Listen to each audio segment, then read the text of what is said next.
Today is a very special day, considering it is my birthday. And for my birthday, I've decided to unbox some of the newly released dolls from my favorite Barbie doll line, the Fashionistas. I know. I'd be lying to you if I were to say that I was blind to the Fashionistas' rapid drop in quality since their inception. Nowadays, Barbie Fashionistas have traded in their glue hair, sewn together fashion pieces, and articulation for pixel-faced polypropylene hair and eye-staining color patterns. But the one positive that I can say about the Barbie Fashionistas is that, although Barbie dolls in general are made to be a lot more disposable rather than being made with high enough quality control that they can be cherished, the Fashionistas have made themselves known for being the most inclusive fashion doll line to date. I mean, what other doll line can you really collect that includes a doll with albinism, vitiligo, and a prosthetic leg? I feel like a lot of people underestimate the customizability potential in the Fashionistas line. And if it weren't for that creative aspect of doll collecting, I promise you that I would not be here. Here's a look at Barbie Fashionista number 168 displayed in her packaging. Oh, I guess this wave doesn't have the inspiring quotes on the bottom. You can see on the back that they just combined these girls with the first wave of Fashionistas that was released this year. You know, the zipper packaging was a cute idea whenever they first started doing it last year, but for people like me who collect a lot of Barbie dolls,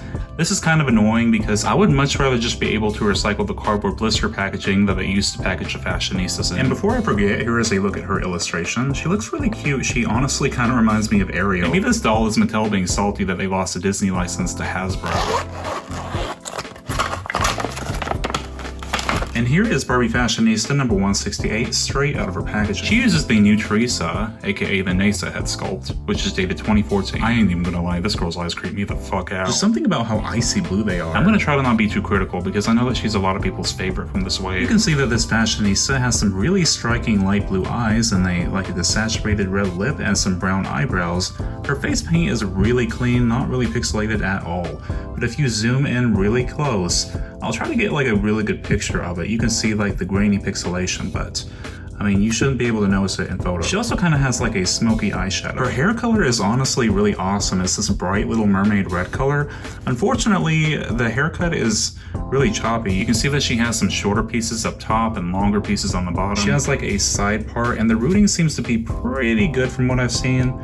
It looks like they've also painted her scalp pink. So if her scalp does show through, you shouldn't be able to notice it as much compared to if it hadn't been painted. You know, her hair quality doesn't feel awful. I know it's that polypropylene stuff, but it honestly doesn't feel as bad as some of the dolls that I've opened up in the past. Her one accessory that she comes with is this pink pair of hoop earrings. And her outfit is just one piece. It's this monochromatic abstract pattern dress with these puff sleeves. It's a really cool shape. Even though this does kind of remind me of zebras, I wouldn't really call this an animal print. I'm noticing that her neckline and the bottom of her dress are hemmed, but her sleeves aren't, so I hope that they don't fray. And she finishes her look with these lavender flats. My only critique about this design is that I really wish that she had like a black belt or something to break up this dress a little bit. If you get this girl and you'd like to upgrade her articulation to made to move, the closest body donor that I've found in my collection has been this body that once belonged to the original pink top made to move yoga Barbie. This is honestly a very common Barbie skin tone, so you probably already have a body donor for her in your collection. I'm actually not going to be keeping this girl. I kind of just bought her for this video, and because two of my friends asked me to pick her up for them, so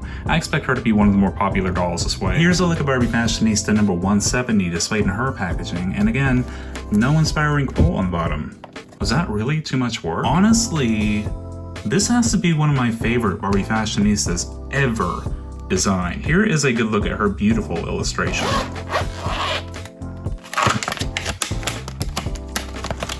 Here's a good look at Barbie Fashionista number 170 straight out of her packaging. Yeah, I don't know what happened during production. Somebody stepped in whenever they were designing this wave and they were like, no, we gotta have one pretty doll in this wave, at least. I really don't understand what happened because you see both of these girls, like both of their fashion pieces share the same exact fabric, which looks really tacky. I mean, the pattern itself looks tacky. But the fact that most of the dolls designed this year, even one of the Barbie Extra dolls, their fashion pieces share the same exact fabric, looks awful. But this girl, her outfit makes so much sense to me. It's just really balanced. I mean, she's got this really cute rainbow shirt, which is perfect for this channel. She also has an adorable silver belt with a heart buckle and a chain on the side. How awesome is that? And a neutral black skirt, and they're both separate pieces. And also a pair of black combat boots. She uses the Dea head sculpt, dated 2016. I love her adorable facial screening. She's got these absolutely adorable stars printed on her cheeks that match her lavender eyes and this bubblegum pink lip. That is so fun. I love that they gave her that extra personality. And I love her hair color. It's this baby blue color. The only downside is, and I've never ever had a Barbie doll that's had this issue before, but her hair is fried on the ends. I don't know what happened, but it's like all clumped up and hard on the ends. It's really weird. I don't know what happened there, but her hair definitely doesn't look as good as it does in the promo pics. Luckily, my friend Jason, aka the Doll Boy 1993, sent me this saran hair that I can one day have her rerooted in, so she will be on my reroot list. Her hairstyle is very simple. It's just tied up at the top with these two elastics. Overall, she's got like a pastel goth look to her, and I fuck with that. I love that aesthetic. As far as Made to Move body donors go, of course she matches the purple top Made to Move body, which I've actually already prepared one for her, so there we go. Much better. A couple things that I noticed while I was rebodying this girl, her belt actually comes with different size loops, so it can actually also fit on curvy Barbie bodies, so that's awesome.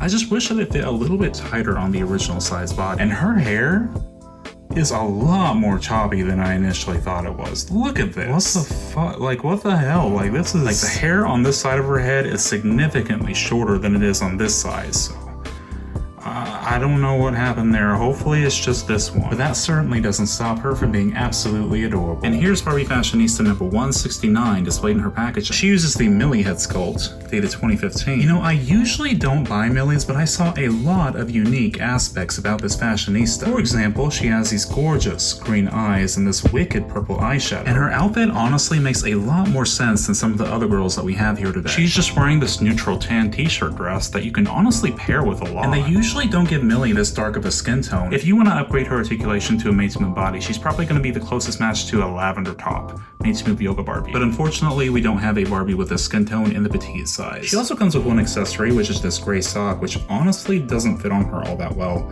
Don't socks usually come in pairs? And her outfit just velcros in the back. Here's a good look at Barbie Fashionista number 171 displayed in her packaging, and also a good look at her illustration on the bottom. And here's a good look at number 171 straight out of her packaging. She uses the Summer head sculpt, dated 2011. This is probably the most important fashionista out of this way because this is the second fashion doll to ever be released with vitiligo. This time on a curvy body and a much lighter skin tone than the one that was released with the Carnival head sculpt. Her face paint is pretty solid, no pixelation at all. She's got these beautiful green eyes and this gorgeous brown hair. Her hair is like a blend of a darker brown and a lighter brown, and it's parted on the side. I don't really care for this lip color, which is this like muted purple. And speaking of things that I don't love, her outfit, welcome to Clown Town. I mean, the shape is pretty and she comes with this purple purse to match it, but nobody's gonna be wearing this. You know what? I'm gonna put her out of her misery. I found this Barbie fashion pack at Tuesday morning the other day, and surprisingly, I don't already have it. I remember this rotting on toy store shelves whenever it was new, and nobody bought it. And considering what Mattel is putting on their fashionistas now, I really wish I would have bought more fashion packs back then. The striped romper is really cool. It comes with a silver necklace and a translucent hollow bag that matches this glittery shirt, and also this denim skirt, so I mean, compare that to whatever this is. I promise you 99% of people would pick this over this any day. There we go. That looks so much better. If this doll were alive, she'd be thanking me right now. The one positive about her original outfit were these white heels that can literally go with anything. Now, articulating this doll is going to be a little bit more tricky than your regular fashionista, because as you can see, she has vitiligo. Her skin tone is this tan color with these lighter splotches scattered here and there. If you want to match her overall skin tone, I feel like a good body donor would be the curvy dancer. It's a pretty close match, and you can also keep her original body type this way. You would just be losing some of the lighter splotches of skin on her shoulder, but you can paint those back with acrylics if you're crafty. But I think that this girl would be a great addition to anybody's Barbie collection, especially if you're a collector like me who likes to add as much diversity as possible. And if you're a parent of a child with vitiligo, you can now buy them a Barbie doll that better resembles them. So it's a win-win in my mind. And finally, here's a good look at Barbie Fashionista number 172 displayed in her packaging, and also a good look at her unique illustration.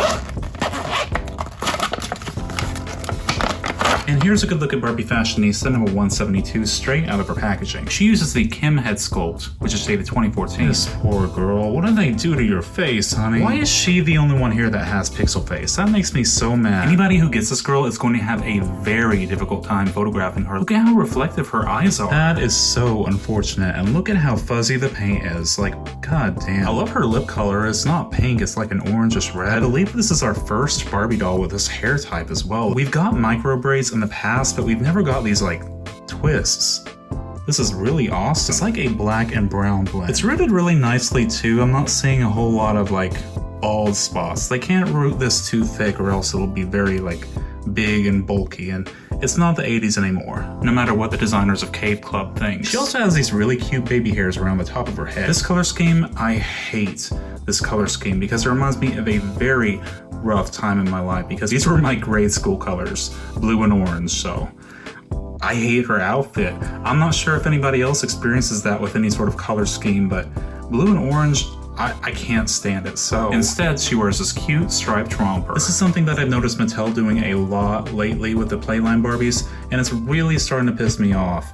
Why would you give a Barbie doll a pair of solid colored glasses? That makes no sense. She can't see out of these. Like, that is next level cheap. Come on. And they really need to retire the shoe sculpt. Her face is still really cute, even though it's pixelated, and I hope that she shows up in stores soon for those of you that want her. And I almost forgot to mention that she is a good match for the yellow top body. Well, this certainly has to be one of the weakest Barbie Fashionista waves today. These two are probably the only ones that I would recommend you adding to your collection, as long as you plan on having her rebooted. Not counting the Kens will have their own separate video. Let me know which Barbie Fashionista from this wave was your favorite. I know that there were a couple from this wave that I didn't open today, but that's just because there wasn't enough special about them to justify even paying $7 for them. Each wave of Fashionistas seem to get smaller and smaller and smaller, so I almost wish they would die off before they get molded on clothing and molded on hair. As always, thank you all so much for joining me today as I open some of the newer Barbie Fashionistas. Don't forget to like, comment, and subscribe if you enjoy my content to support my channel, and I'll see you all in the next video. Thank you so much. Bye.